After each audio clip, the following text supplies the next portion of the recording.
Sur la première, 7h37, c'est un phénomène qui touche l'Europe, mais aussi la Suisse. Ce phénomène des candidats au djihad en Syrie prend de l'ampleur. Selon les autorités fédérales, 10 ressortissants suisses ont déjà pris les armes et combattent actuellement le régime de Damas.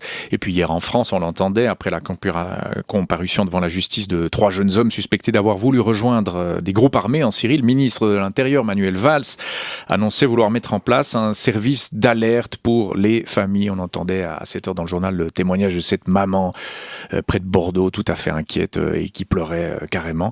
Pour les services de renseignement, c'est une épée de Damoclès évidemment, notamment au retour, ces personnes qui ont combattu aux côtés de groupes radicaux, parfois liés à Al-Qaïda, au retour, ils présentent un danger potentiel pour la société. On va voir comment percevoir ce phénomène, comment peut-être l'alerter. On va voir tout ça avec vous, Jean-Paul Rouillet. Bonjour. Bonjour.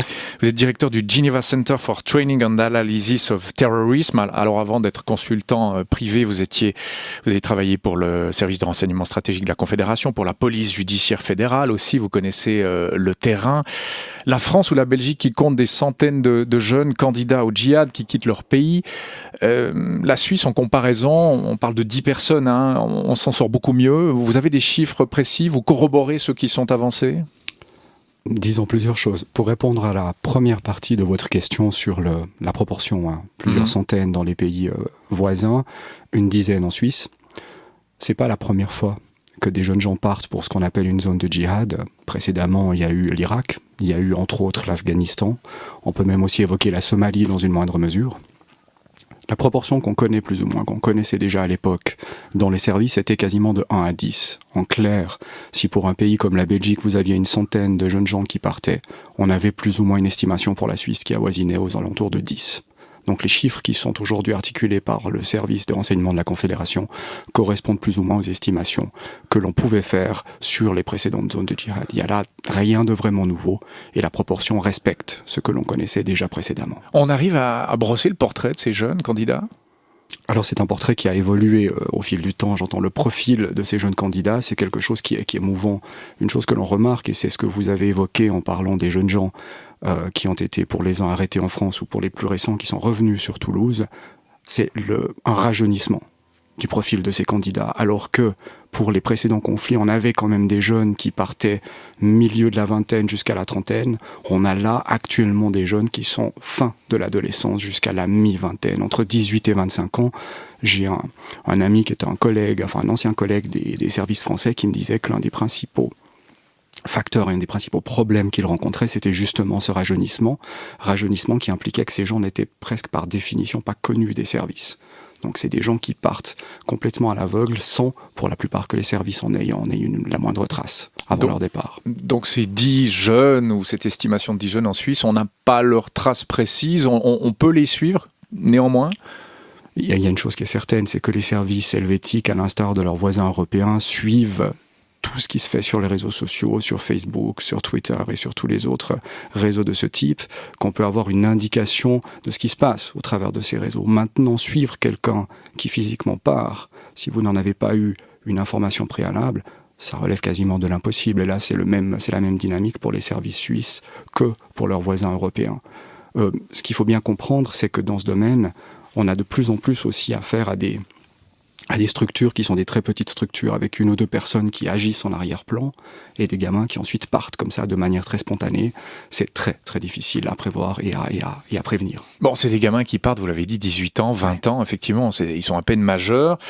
Qu'est-ce qui les pousse à partir ? Un effet de mode, si j'ose employer ce terme, par rapport à d'autres camarades, un peu comme, je sais pas, les guérillas marxistes dans les années 60, qui a cet effet d'entraînement, ce sentiment de participer à quelque chose, oui, c'est ça ? Oui. Il y a quelque chose qui relève de ce facteur-là, bien évidemment. C'est une dynamique qui est une dynamique quand même de groupe. On se sent attiré par quelque chose qui est plus ou moins proche de nous, enfin pour les candidats. Il y a une quête identitaire, bien évidemment, qui est là aussi.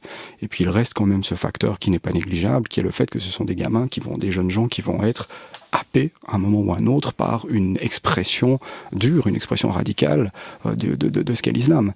Ensuite, comment ça se fait ? Il y a toute une série de vecteurs qui entrent en jeu. On parle régulièrement de ce qui se fait sur Internet, de l'auto-radicalisation de ces jeunes gens. C'est effectivement un facteur à considérer, mais comme je le soulignais déjà précédemment dans d'autres lieux, Il ne faut pas oublier qu'il y a de toute façon l'intervention d'un être humain quelque part. On peut difficilement vraiment faire le chemin qui va conduire dans ces zones sans qu'à un moment ou un autre, il y ait une intervention humaine extérieure. Et là, cette intervention humaine extérieure, elle a lieu à quel niveau? Sur Internet, où ils sont harponnés en quelque sorte, où il y a un hameçon, ou peut-être à la frontière, parce qu'ils vont en Turquie, ça c'est facile. Ensuite, la frontière Turquie-Syrie est assez facile à pénétrer.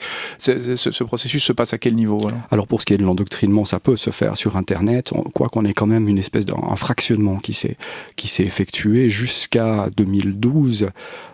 Disons pour la période 2008-2009 jusqu'à 2012, on avait quelque chose de relativement structuré qui était plus ou moins dirigé, chapeauté parce qu'il restait d'Al-Qaïda, notamment en zone pakistano-afghane. Depuis 2011-2012, on a quelque chose de beaucoup plus fractionné avec, je dirais, des intervenants régionaux, des intervenants locaux. Mais c'est quelque chose qui peut, dans un premier temps, se faire par Internet. Vous avez également, et ça reste une constante, une approche qui peut être menée au travers, aux abords des mosquées, des centres islamiques, et in fine, pour les gamins qui réussissent à aller jusqu'à la frontière entre la Turquie et la Syrie, c'est là aussi que se décident certaines choses. Peut-être un dernier point qu'il faut souligner, c'est que depuis plusieurs mois, les différents groupes sont devenus de plus en plus méfiants pour l'acceptation des jeunes gens. Vous n'arrivez pas là-bas simplement avec... plus sélectif, quoi. C'est plus sélectif. Oui. Et on fait très attention. Vous avez quand même une série de filtres qui font qu'entre le moment où vous arrivez à la frontière et celui où vous basculez dans une brigade, dans un groupe, on vous fait un certain nombre de contrôles et de checks. Est-ce que ça vaut la peine de faire la même chose qu'en France, où le ministre Manuel Valls veut mettre en place un service d'alerte pour les familles? Il faudrait faire ça aussi dans d'autres pays d'Europe, et pourquoi pas en Suisse, Jean-Paul Rouillet? Pourquoi pas, oui, à ceci près qu'il faut bien comprendre que toutes les familles ne sont pas au courant de ce qui se passe, et ou si elles le sont très tard. Imaginez-vous, pour prendre un exemple concret, que vous avez un jeune garçon qui part de Suisse, qui prétend aller retrouver ses grands-parents, aller en Algérie, et puis qui va effectivement en Algérie, mais qui au bout d'une semaine disparaît, qui passe de l'Algérie à la Tunisie ou à la Libye, et qui ensuite s'envole pour la Syrie. Vous pouvez mettre en place tous les services d'alerte que vous voulez. À l'instant où vous vous rendez compte de quelque chose, il est déjà trop tard. Je ne dis pas que le principe ne doit pas être pensé, qu'on ne doit pas y penser. Je dis simplement que c'est quelque chose qui a ses limites aussi. C'est pas quelque chose qui représentera une panacée. Ouais. Est-ce qu'il y a le risque aussi qu'à leur retour, ces jeunes djihadistes se retournent contre l'Occident? Bon, on a vu le soldat américain dans la série Homeland, vous avez peut-être vu ça, qui devient une menace pour les États-Unis, mais c'est un peu le même scénario. Dans la réalité, est-ce que ce risque existe? On a une dynamique un petit peu différente entre ce qui se passe en Syrie aujourd'hui et ce qui, par exemple, s'est passé en Irak il y a quelques années.